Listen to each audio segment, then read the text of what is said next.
Saint-Amand-de-Coly est un des plus beaux villages de France, situé en Dordogne, à 5 km de Montignac. Il est dominé par une imposante église abbatiale fortifiée. Celle-ci fut construite devant l'emplacement de la grotte où aurait vécu Amand au VIe siècle. Là fut fondé un monastère augustinien habité par des chanoines. L'association des Amis de Saint-Amand-de-Coly met en place divers projets culturels afin de permettre la transmission des connaissances obtenues sur la vie de l'abbaye et du village. Depuis 3 ans, un chantier programmé se déroule au mois d'août afin de compléter ces connaissances.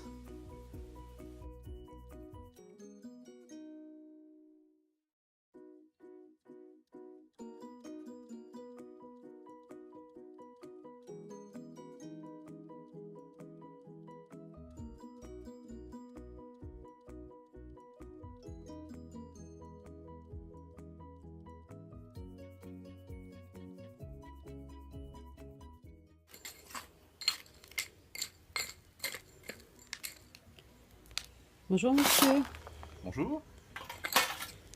est-ce que vous pourriez nous expliquer qui vous êtes et ce que vous faites ici? Oui, bien sûr, volontiers. Donc bonjour, je m'appelle Pierre-Marie Blanc, je suis archéologue au CNRS, qui est le Centre national de la recherche scientifique. Et ici, à Saint-Amand-de-Coly, nous avons engagé un programme de fouilles archéologiques depuis 3 ans, qui consiste à rechercher les vestiges des bâtiments conventuels installés dans l'enclos de cette grande abbaye augustinienne de Saint-Amand-de-Coly en Périgord noir. Est-ce que vous pourriez nous expliquer ce que veut dire bâtiment conventuel? Oui, bien sûr. Là, nous sommes dans une enceinte monastique. Vous avez derrière nous l'église abbatiale, qui est insérée dans un enclos qui sépare le profane du sacré. Et dans cet enclos prend ici la forme d'une enceinte assez fortement fortifiée, puisque les murs font 2 mètres d'épaisseur, étaient couronnés de crénelage, exactement comme dans un château fort. Et ici, nous sommes devant l'un des points forts de cette enceinte, qui est en fait une tour qui a été incendiée et dont les pierres ont été ensuite récupérées. Et le but du travail est de comprendre à quel moment on a récupéré ces pierres, à quel moment également la tour a pu être incendiée. Merci. Est-ce que vous pourriez nous expliquer de quelle manière est-ce que vous avez préparé ce chantier? Alors la préparation d'un chantier, d'abord il faut dans un premier temps savoir qu'il n'y a d'opération archéologique qu'autorisée par les services de l'État. On ne peut pas fouiller de sa propre initiative dans un terrain même si on le possède. Là le terrain appartient à la municipalité de Saint-Amand-de-Coly et donc il faut dans un premier temps obtenir l'autorisation du propriétaire, mais ensuite obtenir l'autorisation des services de l'État. Et pour préparer le dossier qui permet d'obtenir cette autorisation de l'État, eh bien on fait des recherches en archives, on fait une recherche d'abord bibliographique pour savoir si d'autres personnes ont déjà écrit sur ce monument, et puis on fait des recherches donc en archives, dans les services des archives départementales ou également nationales. Et donc cette collecte d'informations permet de cerner ce qu'on connaît de l'histoire de ce monument. Et à partir de la collecte de ces premiers éléments, eh bien, on propose une recherche scientifique. C'est-à-dire on essaye de, comme je le disais tout à l'heure, ici de rechercher les bâtiments conventuels, donc qui sont les bâtiments dans lesquels les chanoines vivaient en communauté dans un premier temps, puis ensuite dans des maisons individuelles avec une vie plutôt plus centrée sur en opposition à la vie communautaire, vraiment en autarcie, en vivant chacun dans sa petite maison canoniale, dont on recherche les vestiges dans les murs. Merci. Une fois que vous avez obtenu cette autorisation de la part des services, De la direction régionale des antiquités culturelles de Bordeaux. voilà, comment est-ce que vous vous préparez vous-même? Est-ce qu'il faut que vous trouviez des personnes pour vous aider? Est-ce qu'il faut que vous trouviez du matériel? Ce matériel est-il à vous? Est-ce que vous l'empruntez quelque part? Comment ça se passe? Oui, alors c'est compliqué quand ce sont de petits chantiers comme ici. Bien, on essaye d'établir un budget qui va être au plus près de la réalité. On va, dans un premier temps, acquérir des matériels qui vont servir plusieurs années. Donc, par exemple, la brouette ou les pelles, les pioches sont un achat de départ. Et puis, on peut nous prêter du matériel. Par exemple, le niveau électronique qui est derrière vous a été prêté par l'université de Paris 1 Sorbonne. Une partie du matériel informatique provient de mon équipe du CNRS. de l'équipe archéologie et sciences de l'Antiquité de Nanterre. Donc voilà, on essaye d'optimiser un petit peu le financement qu'on peut obtenir.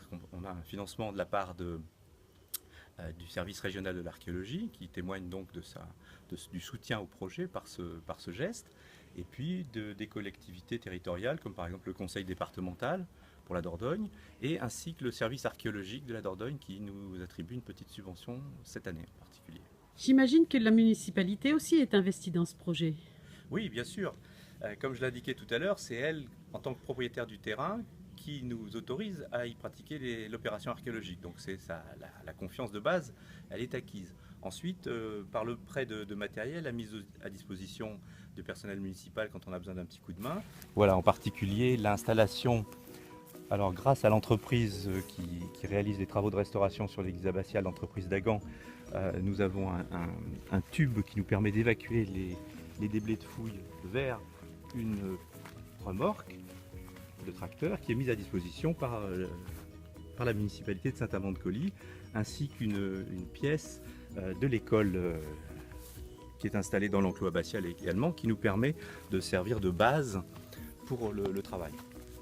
Une base de vie, on dispose de sanitaires et donc tout le confort, on va dire, un très grand confort pour une opération archéologique, des douches, etc. Est-ce que vous pourriez nous dire quels sont les outils que vous utilisez au quotidien? Alors l'outil de base, c'est la truelle. C'est cet instrument qui est une truelle à l'origine de maçon. Un modèle, pour ma part, je préfère le modèle anglais, losangique comme celle-ci, qui est vraiment l'outil de base avec lequel on gratte la terre, on fouille, on pèle la terre pratiquement comme un oignon, on épluche couche après couche et on enregistre très soigneusement tous les objets qu'on peut trouver dans chacune de ces couches. Nous allons nous approcher du chantier. Je vois que derrière vous, un ouvrier est en train d'aller vider la brouette. Est-ce que réellement, tout ce qu'on voit dans ce chantier, vous l'avez vidé avec votre truelle? Alors, pratiquement, on peut dire ça, mais on utilise d'autres outils. On l'appelle la pioche. Si on avait la possibilité de faire passer des engins mécaniques, on pourrait commencer à enlever les premières couches avec l'aide de ces engins mécaniques, en pratiquant une surveillance bien sûr du travail de la machine. Mais ça nous aiderait par exemple à enlever ces couches de surface qui sont stériles pour nous. Voilà. Mais sinon, le reste de la fouille, oui, a été pratiqué par la méthode stratigraphique, c'est-à-dire que, comme je l'ai énoncé tout à l'heure, on enlève couche par couche, mais les couches les plus récentes par les couches les plus récentes. Et parfois, il y a ce que nous appelons des fosses, ou ici une tranchée de récupération, en l'occurrence du mur de la tour, qui font des trous très profonds et que l'on doit suivre parce que ces événements-là sont les plus récents qui ont été enregistrés par le sol. Donc on doit se débarrasser du matériel qui est contenu dans ces fosses, qui sinon, si on fouillait de façon tout à fait horizontale, sans tenir compte de ces différences de matériaux, eh bien nous introduirions des erreurs dans la datation et ça poserait des problèmes pour l'interprétation du site. Donc je vois derrière vous un ouvrier qui travaille à la pioche. Qu'est-ce qu'il enlève comme couche là? Alors là, ce sont des couches qui ont été déposées après les travaux de restauration du rempart en 2000-2001. Et le chantier s'est contenté, après la fin du travail, d'étaler des couches de terre sur l'ensemble de la zone pour en faire une zone plus ou moins plane. Et donc cette opération a étalé une épaisseur d'environ 60 cm de terre, qui a été apportée d'ailleurs, et qui nous gêne particulièrement pour accéder au niveau vraiment purement archéologique ancien. Est-ce que vous pouvez nous expliquer le statut de cet ouvrier? Alors cet ouvrier est un bénévole, c'est-à-dire qu'il vient bénévolement, gratuitement, travailler sur le chantier pendant une période qui est comprise entre une semaine et 15 jours, par exemple, de façon à ce qu'il puisse être formé à l'archéologie et également tirer profit de cette expérience de terrain, qui est une expérience physique. L'archéologie, c'est un métier qui est assez physique, comme vous pouvez le voir. On utilise la pelle, la pioche, aussi la truelle. Si on avait l'opportunité de rencontrer des squelettes, on utiliserait des outils plus fins, comme des scalpels ou des petites brosses pour dégager les os de façon très fine, de façon à ne pas les abîmer, bien sûr. On adapte l'outil à l'objet d'étude et à ce qu'on rencontre dans le sol. Je vois 2 outils ou 3 outils là qui me laissent un peu perplexe. Nous allons nous approcher de la grille en fer que vous avez ici. À quoi vous sert-elle? Alors cette grille qui a été réalisée par un artisan forgeron est en fait une grille de relevé et elle permet par le quadrillage qui est à l'intérieur, qui mesure 20 cm sur 20 cm, de procéder à des relevés qu'on appelle des relevés au 20e, c'est-à-dire que 1 cm sur le dessin représente 20 cm dans la réalité du terrain. Et cette grille, qui peut être mise soit contre un mur pour relever le mur, soit sur un niveau archéologique pour relever une entité archéologique, nous permet de nous aider à dessiner. On va relever comme ça avec un fil à plomb très précisément le contour des pierres ou le contour de la structure que l'on souhaite dessiner. Vous avez là une règle aussi?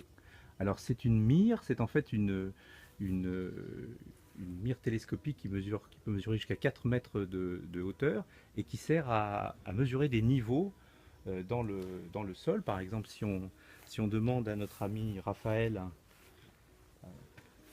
de venir la disposer à l'endroit où il travaillait, on va pouvoir, avec l'instrument qui est ici, qui est un niveau, mesurer très précisément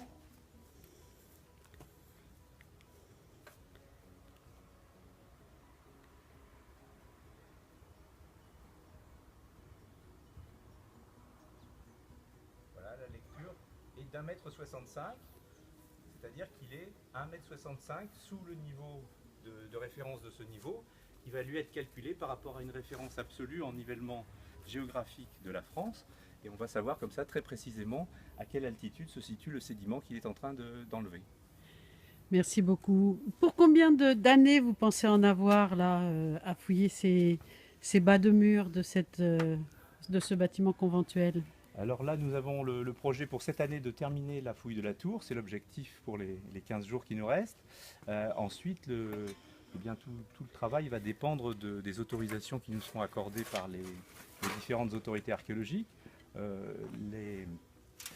Les programmes se font sur des durées de 4 années et on essaye au cours de ces 4 années d'aboutir à un résultat intéressant pour la connaissance scientifique qui permet d'enchaîner un programme supplémentaire pour 4 autres années suivantes.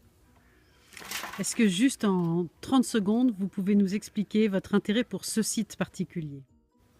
Alors, Saint-Amand-de-Coly. Saint-Amand-de-Coly, eh bien, j'y suis venu avec mes parents en 1969 pour la première fois, alors que se déroulaient les premiers villages d'artisans d'art du Périgord qui étaient installés à l'intérieur du village.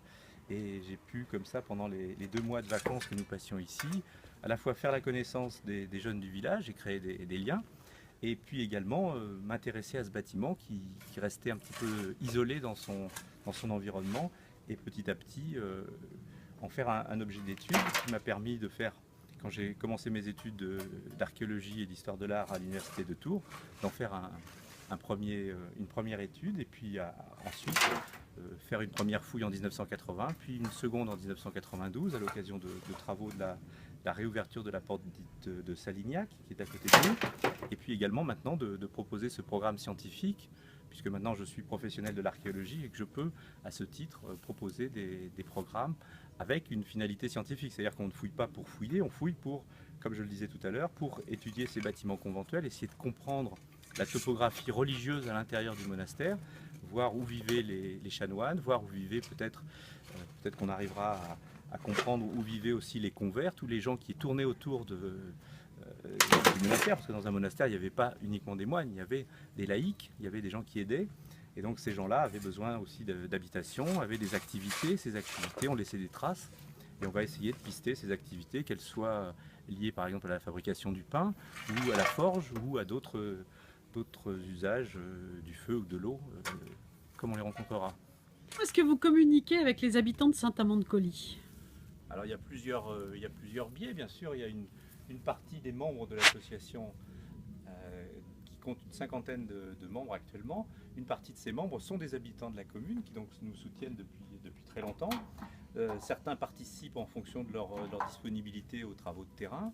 Un certain nombre même sont parmi nos bénévoles, mais également par le biais de conférences, à l'occasion en particulier soit des journées nationales de l'archéologie qui ont lieu en juin, soit les journées européennes du patrimoine qui ont lieu en septembre.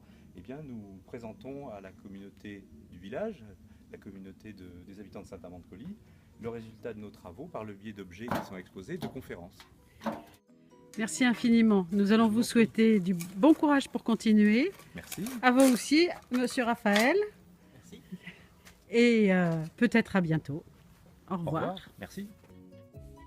Pendant tout l'été, sous l'égide du ministère de la Culture, des chantiers archéologiques encadrés par des professionnels dans lesquels travaillent des bénévoles se déroulent sur toute la France. Peut-être participerez-vous à l'un d'entre eux bientôt. Au revoir.